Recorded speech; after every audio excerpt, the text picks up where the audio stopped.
I think I said whether we like it or not, Ashes tend to define eras or legacies. So I think if that's the case on this one, I think it's something we can be really proud of. Both, the last two series over here, we've retained the Ashes. That doesn't happen very often. 2001, I think it was the last time that we won an Ashes, didn't lose an Ashes over here. So it's something we should be proud of. The group's done some had some amazing achievements over the last few years. So if it is a legacy, that's one I'm happy to have. In terms of criticism, happens. We're out there. There's plenty of people watching at home and in the crowd, and it's part of the job. So, yeah. I think because we've had really good series, especially at home, and we've had a lot of success, kind of the bar gets raised a little bit. So coming over here, retaining the Ashes feels like a little bit of a missed opportunity. But, in 2019, we were kind of all pretty happy about a retained Ashes. So I don't think we should lose sight of that. I think it's a huge achievement to come over here and win and get ourselves into many winning positions. Same in India, we got ourselves into some really good positions.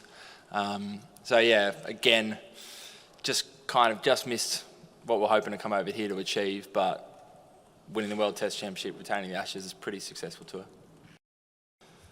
I think Manchester were outplayed, but I think all the other four matches really were pretty even. Right to the end, other than maybe Lords, other than Stokes, he got close. But I think it was just one of those kind of series where every game was really close.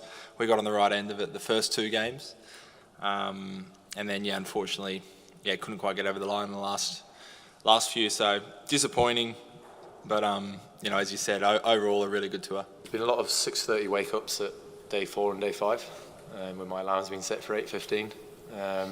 It just adds a different dimension to the whole game, doesn't it? I remember as a player being in big games and sort of big days in a test match where it's this day will define the game itself, and you just you don't have to worry about it except being a player. But obviously being a captain, your mind goes to different places. But I personally feel I've handled it all quite well, and I think I've stuck to myself as a person, myself as a personality around the group.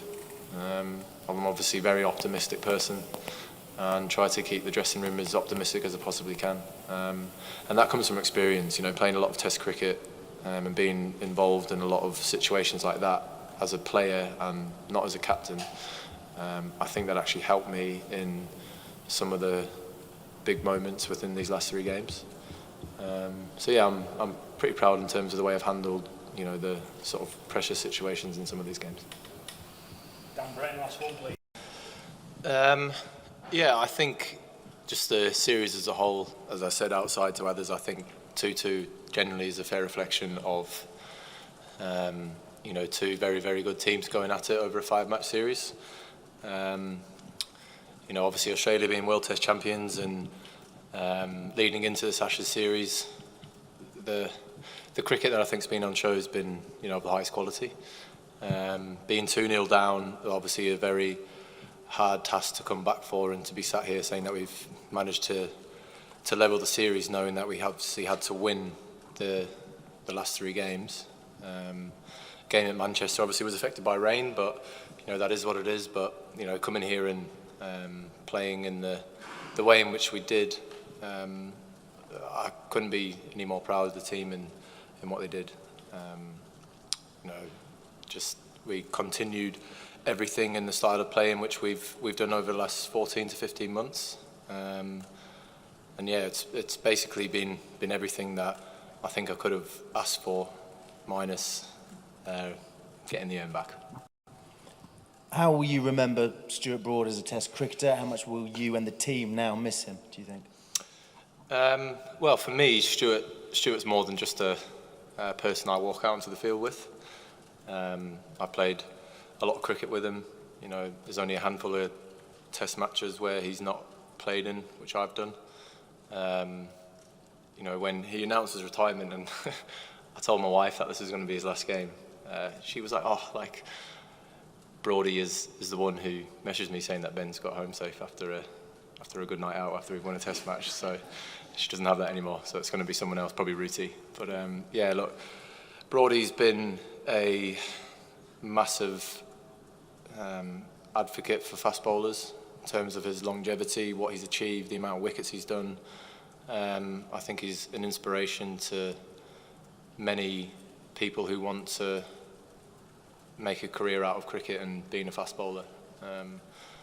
You know, 160 odd Test matches is not an easy thing to be able to do as a bowler, and you know, he definitely should be someone that people look up to if they want to have a successful career in international cricket being a bowler. He's just been incredible. I know people will always look back on the certain moments in his career, but he's definitely better than that. But he's someone who has produced unbelievable moments on the field, but you know, you can't pigeonhole him to someone who's only produced certain things at certain moments, because 608 Test wickets? 604 is something that he should be very, very proud of.